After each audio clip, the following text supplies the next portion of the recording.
And आज हम ये वाला क्वेश्चन पढ़ेंगे सपोज अ प्रोजेक्ट वाला।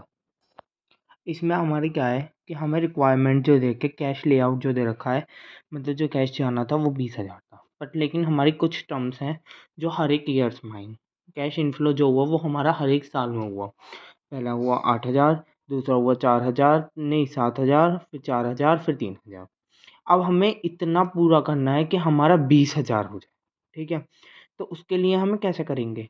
हमने क्या किया, 8,000 प्लस 7,000 प्लस 4,000 प्लस 3,000, तो हमारे कितना है 22,000 आ रहा था। लेकिन हमने अगर 8,000 प्लस 7,000 प्लस 4,000, तो हमारे कितना आ रहा है 19,000 आ रहा है। 19,000 3 ईयर, 19,000 में से अब कितना कम रह गया हमारा 1,000। 1,000 हमने क्या किया 12 मंथ से डिवाइडिंग कर दिया, तो 3,000 माइनस 12, 1,000 माइनस 12 बटे 3,000 इंटू 1000, तो 4 मंथ पे बैक कितना था 3 ईयर्स 4 मंथ में हमारा क्या हो रहा है, प्रोजेक्ट का पे बैक हो रहा है।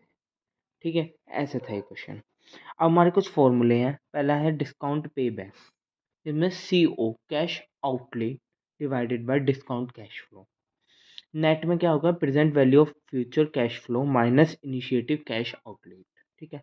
अब एक क्वेश्चन है जिसमें हमारी दो डिफरेंट इन्वेस्टमेंट्स हैं एक प्रोजेक्ट में, P&Q, जिसमें इनिशिएटिव इन्वेस्टमेंट कितनी है हमारी 4,000 रुपये ईच, जो कि मतलब कैश आउटलेट जो जा रहा है हमारे पास से।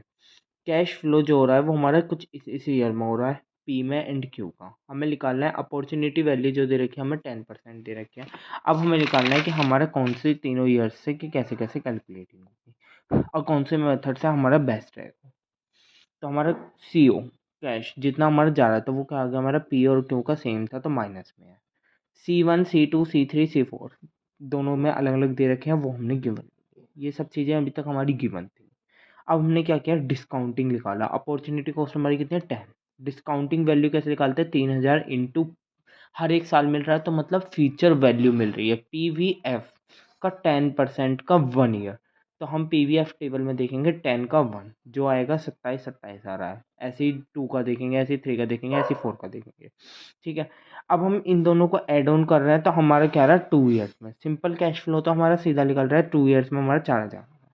लेकिन अगर हम डिस्काउंटिंग से देख रहे हैं तो 2 को प्लस करने के बाद हमारा कुछ बच रहा है। जैसे कि हमने 2 को प्लस किया तो हमारा ये आ रहा है, उसमें से हमने माइनस करके देखा तो 447 रुपीज़ बच रहे हैं, जिसमें हमने 3 को डिवाइड करके देखा तो 0.56 आ रहा है। तो 2.6 ईयर्स के समथिंग हमारा क्या आएगा, उसका 4,000 पूरा हो जाएगा। तो 2.6 क्या हमारा डिस्काउंटिंग पे बैक।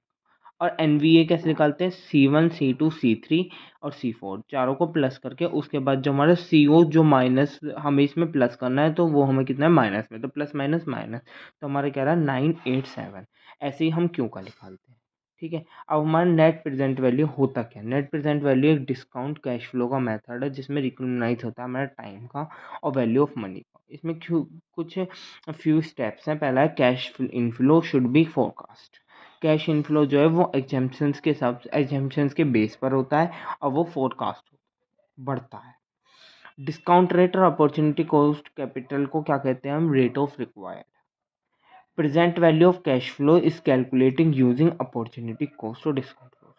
प्रेजेंट वैल्यू हम कैसे निकालते हैं, अपॉर्चुनिटी कॉस्ट की से या डिस्काउंट की को यूज करके। नेट वैल्यू जो होती है वो कैलकुलेट कैसे करते हैं, उसमें से सब्ट्रैक्ट करते हैं प्रेजेंट वैल्यू कैश आउटलेट की minus present value of cash inflow की। अब हमारे एक्सेप्टेंस रूल्स हैं। पहला है कि accept the project when net present value greater than 0। एक है लेस देन 0 और एक है हमारा making accept the present value is 0। मतलब कि एक लेस देन है, एक ग्रेटर देन है और एक कह रहा है कि वो हो भी सकती है हमारी 0। अब अकाउंटिंग रेट ऑफ इन्वेस्टमेंट देखेंगे। अब तक हमने क्या क्या देख लिया, प्रेजेंट वैल्यू देख ली, डिस्काउंटिंग देख लिया और पे बैक देख लिया। अब अकाउंटिंग देखेंगे जिसको कहते हैं ARR या ROI, रेट ऑफ इन्वेस्टमेंट। अब इसमें एक क्वेश्चन है जिसमें हमारा 4,000 दे रखा है और डेप्रिसिएशन हमारा किसके हिसाब से लगेगा, डेप्रिसिएशन लिख रहा है हमारे स्ट्रेट लाइन के हिसाब से। हर एक साल हमारा सेम डेप्रिसिएशन कटेगा, जो पहली साल कटेगा वही हमारा कॉस्ट पर कटता चला जाएगा।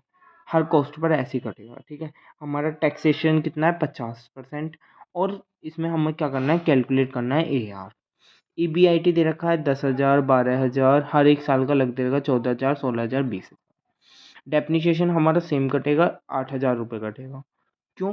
क्योंकि हमारे स्ट्रेट लाइन मेथड से कट रहा है। डेप्रिसिएशन हमारे किस मेथड से कर रहा है? स्ट्रेट लाइन मेथड, जिसमें हमारा जो डेप्रिसिएशन रेट है, डेप्रिसिएशन कैसे निकाला हमने? 4,000 डिवाइडेड बाय 5, तो हमारा क्या आ रहा है? 8 8 8 8 8 सब में से काट दिए, ठीक है।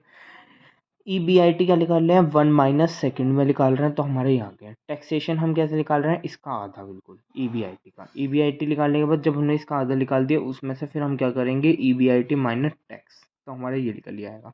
वैल्यू ऑफ इन्वेस्टमेंट कितनी है? 40,000। फिर हमारी 8,000 माइनस करके जो आएगी वो, फिर 8,000 माइनस, हर साल में से 8,000 माइनस कर देंगे। एंडिंग क्या होगा? जब हमने इसमें से माइनस कर दिया तो 32 बचे, 24 बचे, 16 बचे, 8 बचे, और इसमें जाके हमारा एंडिंग में 5वें में 0 ही हो गया। ऐसे हम एवरेज निकालेंगे। एवरेज में हमारा आउटलेट भी आ गया और इनलेट भी आ गया, मतलब कि इनकम, इनफ्लो भी आ गया, ठीक है। अब हम कैसे निकालेंगे? एवरेज इन्वेस्टमेंट क्या होता है? Outlet plus inflow divided by 2। तो हमारा आउटलेट क्या था? 36,000, और 4,000 डिवाइडेड बाय 2, तो 20,000 आ गया।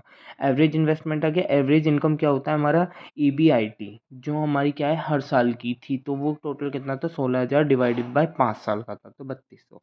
अब AAR निकालते हैं, 3200 डिवाइडेड बाय 20,000, जिसे क्या कहते हैं? Average income upon average investment into, अगर हम परसेंटेज में निकाल रहे हैं तो 100 लगाएंगे, परसेंटेज में तो हमारे क्या है? 16%। ये था हमारा ARR या ROI।